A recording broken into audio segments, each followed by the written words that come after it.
Hey guys, my name is Matsumoto, and welcome to our episode of Sunday Mailbox. This is a video series where you, the viewer, can submit your gaming-related questions, and then I will give my humble opinion on them.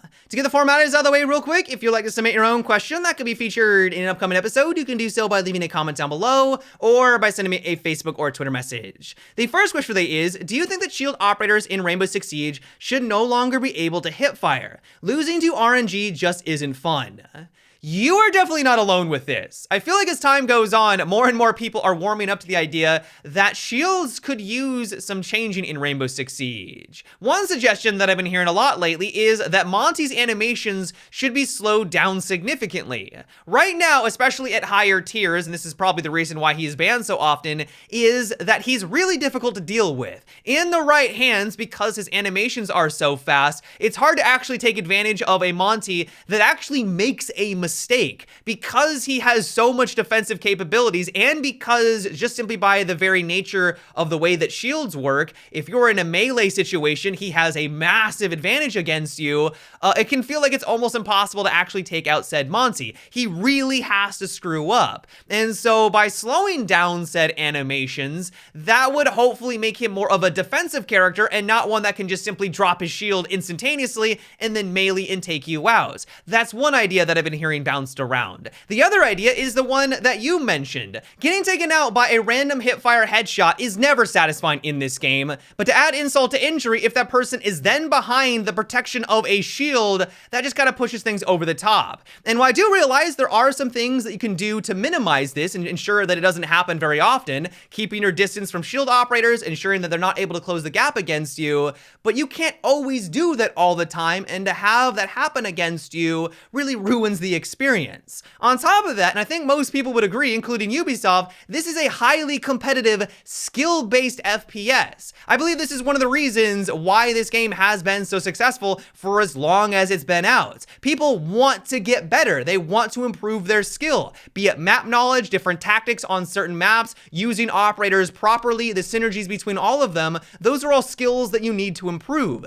And so to have operators in the game that inherently have this very RNG base system, which is the complete opposite of actually skill, it's really up just to random numbers and where your shot is actually landing, kind of goes against that entire idea of what Rainbow Six Siege is all about. The thing is though, is that as soon as they make such a dramatic change to these operators, either by slowing down their animation or by removing their hipfire capabilities, that obviously is going to be a direct nerf. These operators are already at the bottom when you look at their win and their pick rates. Even though Monty is constantly getting sidelined in ranked because he's just not an operator people want to go against, he still has one of the lowest win rates in the game, and pick rates as well. And so as soon as you make such a large sweeping nerf to him, that is only going to compound on his already low win rate, and it's just going to exacerbate the problem.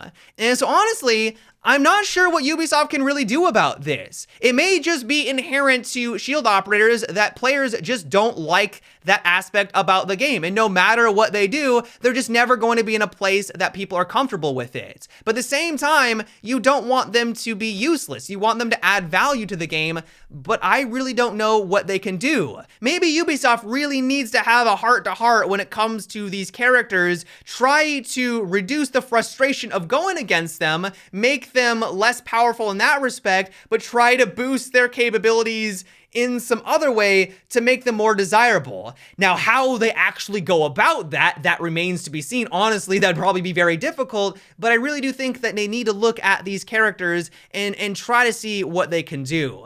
The next question is, do you think you should be able to hear normal when you're damaged? Because in a lot of situations where I have to clutch the enemy rushes me, I get one kill, but if I take damage, I can't hear anything.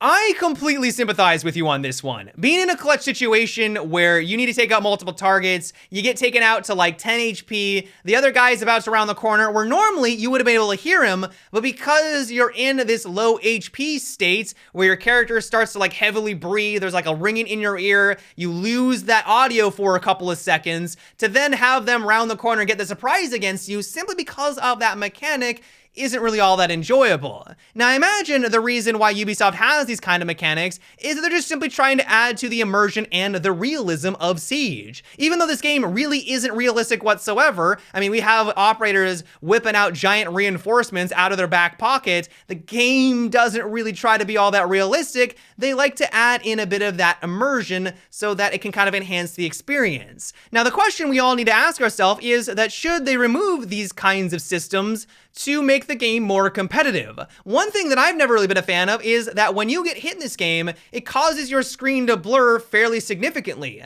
Depending on the situation, that can mean the difference between you winning and losing. If they're in a dark or dim area, that can give them that split second for you just simply not to be able to see where they are. You completely lose line of sight against them, and that allows them to win that engagement. Now, this does add to the realism and the immersion of the experience, but at the cost of giving a larger advantage to the person who is able to land that first shot. And so in general, I am right there with you. I would much rather the game be focused more on the competitive nature of it and less of those realistic aspects, but at the same time, there are people out there that really enjoy those kinds of mechanics. We always have to remember that the player base is vast and large, and they all have different preferences. And so some people are playing this game for more of that competitive nature, but there are other people out there that just enjoy those kinds of realistic mechanics, and we have to take that into consideration as well. The next question comes from Joseph, and it is, what do you think about Siege allowing you to purchase announcer voices with Renown or getting them in alpha packs? I've been playing the Showdown a lot, and I really like the cowboy take on the announcer.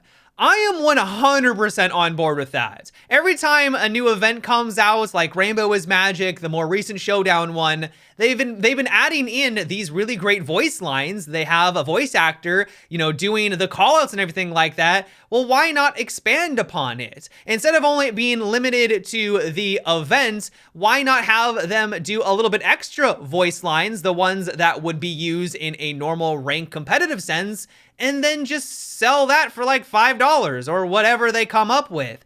I would be someone who would buy that. Now, I realize that not everyone enjoyed the "Where is Mr. Bear" announcements or the smooth, silky Western callouts, but this could just be the tip of the iceberg. They could even take it a step further and do what StarCraft 2 does, where they have their announcer packs. Some of your favorite Pro League announcers, like Kickstarter and Terra, for example, they could do the voice lines and sell that. This really is something that they could monetize, especially considering that Rainbow Six Siege has every other kind of monetization known to man. This could add some more value, and I know personally would be all for it. I don't know about you guys, but I would love to have an Unreal Tournament style announcer pack. And the thing about it is that it only affects you, the player. This isn't like a crazy cosmetic that they added on in. I know that a lot of people haven't really been too fond of the cosmetic items. This has kind of been a sticking point for some people. They want Ubisoft to add in more realistic headgears and stuff like that. But this would only actually affect the people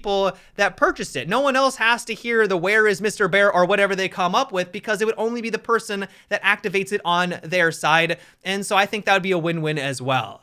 The next question comes from Josh, and it is, what do you think about Ubisoft gifting their players a 1-day booster for Renown after each level, or maybe a 3-day booster after 10 levels? I'm almost level 180, and I find little to no purpose for the level system. This has been something that people have been recommending basically since the dawn of time in Rainbow Six Siege. Ever since the game came out, people realized that your rank really doesn't matter whatsoever. It really just is an indication of how long you've played the game. People have recommended, like you said, to give renown boost, alpha packs, maybe some other cosmetic reward along the way, but the fact that they haven't done anything in the last 3.5, nearly 4 years at this point, I think really paints a pretty clear picture that they don't have any intention of doing this. The one thing I can think of for why they might be reluctant to actually add this is that they would probably need to reward all the people that are ranked like 400, 300. You would need to give them those rewards because that wouldn't be fair to them. So all of a sudden, those players now have like 500 alpha packs or whatever. Like, it'd be a bit extreme. But also because people would probably find ways to try to get around this system and grind out their actual level to get all of these rewards or whatever it is. And they may not want to actually incentivize that in the game. There are people that are like ranked 900 or something like that because a long time ago, you could play T-Huns and just rank up incredibly quickly. And so that might be one reason why. All in all though, I am right there with you. I would love for Ubisoft to add in a progression system that is around your level, but the fact that nothing has happened in the last couple of years, I would be very, very surprised at this point. But yeah, guys, that is about it for today's episode of Sunday Mailbox. I hope you enjoyed. Let me know what you thought about what we discussed in today's video. Do you like the realistic aspects of Rainbow Six Siege? Do you think they should add in a progression system to the levels? Let me know your guys' thoughts down below. As always, if you'd like to submit your own question for an upcoming episode, you can also leave a comment or by sending me a Facebook or Twitter message. But until next time, guys, have a good one and take it easy.